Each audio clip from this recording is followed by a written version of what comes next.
cermin lengkung itu terbagi menjadi dua, yaitu cermin cekung dan cermin cembung. Cermin cekung itu misalnya kalau kita gambarkan sebuah lingkaran, ya ini saya gambarkan lingkaran putus-putus. Nah, cermin cekung itu ibarat di sini kita gambarkan, oke.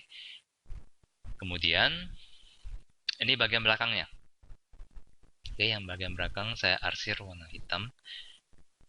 Nah, jadi misalnya kalau ini mata kita, oke, ini muka orang saya, agak jelek. Oke, jadi ini mata kita dan kita melihat ini sebagai cermin cekung, oke, atau itu konkav. Nah, sedangkan kalau cermin cembung itu sama, oke, kita gambarkan sebuah lingkaran, oke, lingkaran, kemudian, nah, cembung itu kita gambar dari sini, oke, dari sini, kemudian bagian belakang saya berikan arsir warna hitam. Nah, jadi kalau mata kita itu di sini, oke, saya coba gambarkan sebuah mata, mulut, oke, ya, misalnya ya, ini gambar orang, jadi ini mata, jadi mata kita melihat itu cerminnya nonjol ke arah kita. Jadi ini adalah cermin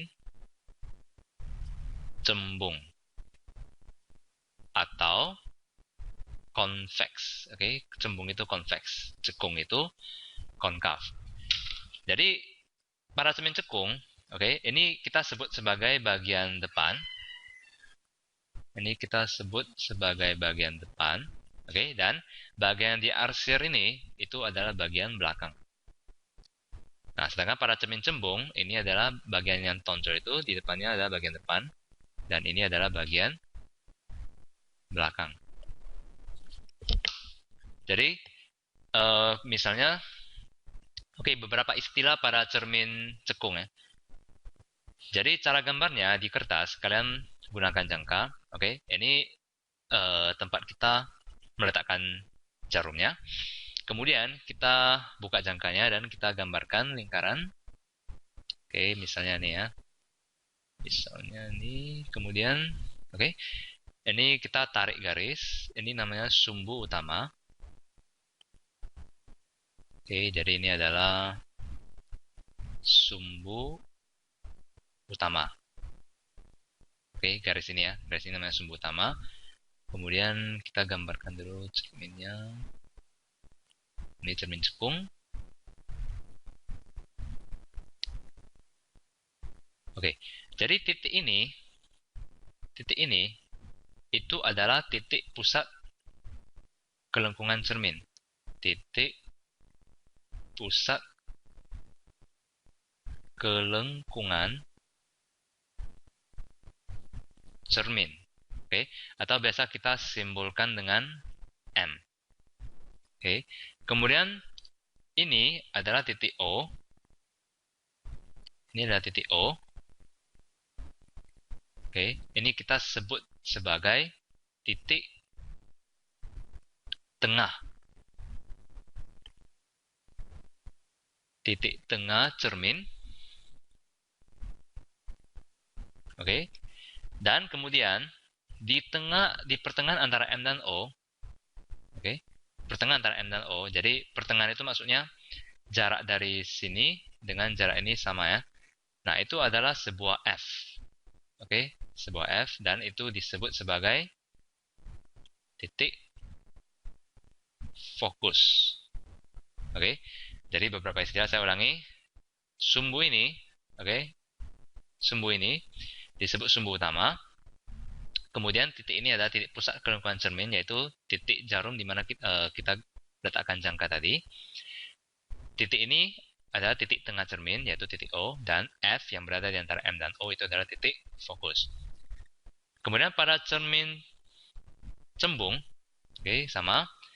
Kita gambarkan sumbu utamanya dulu, kemudian kita letakkan satu titik, kemudian jarum jangka kita taruh di sini dan kita gambarkan lingkaran, oke, Oke, seharusnya kalau cembung kita gambar kemari ya. Oke, kita gambar kemari. Oke, jadi ini ada lingkaran. Kemudian ini cerminnya. Oke, dan ini bagian belakang.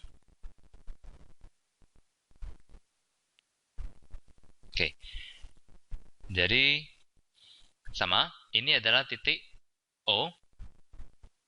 Oke, atau titik tengah cermin. Ini adalah titik M. Dan pertengahannya adalah titik F.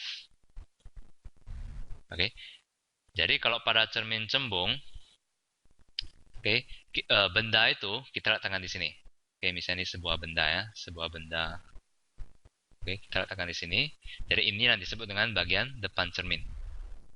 Oke, ini bagian belakang cermin. Sedangkan pada cermin cekung, oke, bendanya kita letakkan di sini. Yaitu ini adalah bagian depan. Oke, misalnya ini bendanya. Ini adalah bagian depan cermin dan ini adalah bagian belakang cermin. Oke, jadi hukum pemantulan juga berlaku pada cermin lengkung.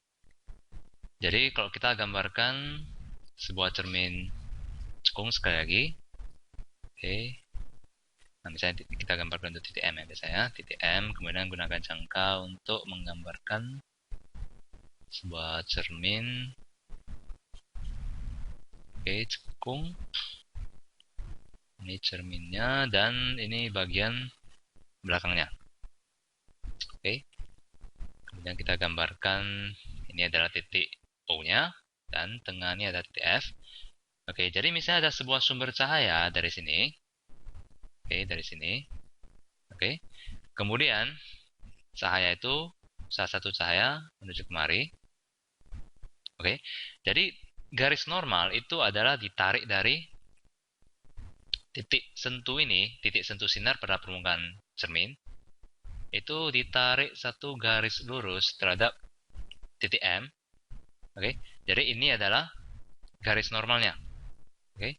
Ini adalah garis normal.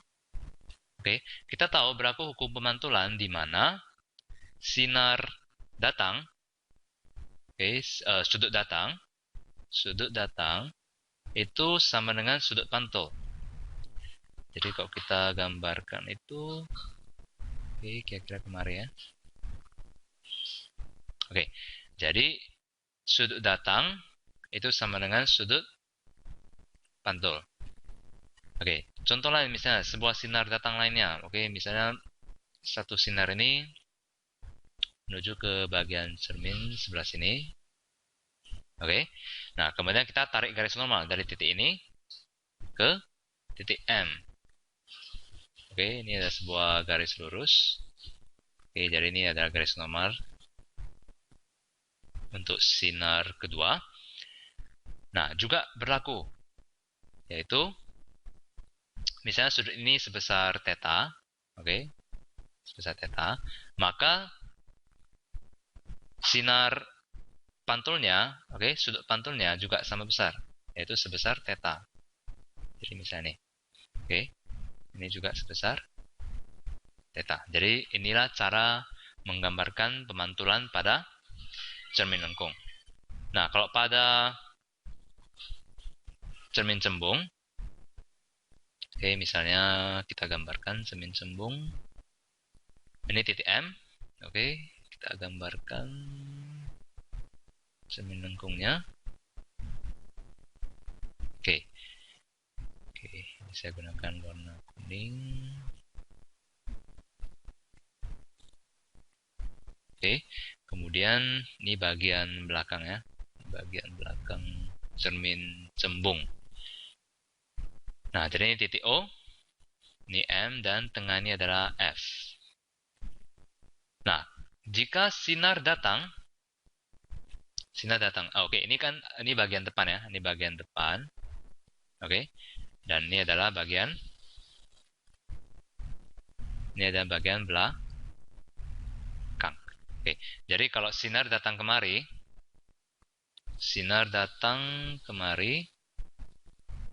oke, akan dipantulkan Oke, coba kita lihat cara pantulnya. Dari titik ini, oke, dari titik ini kita tarik garis normal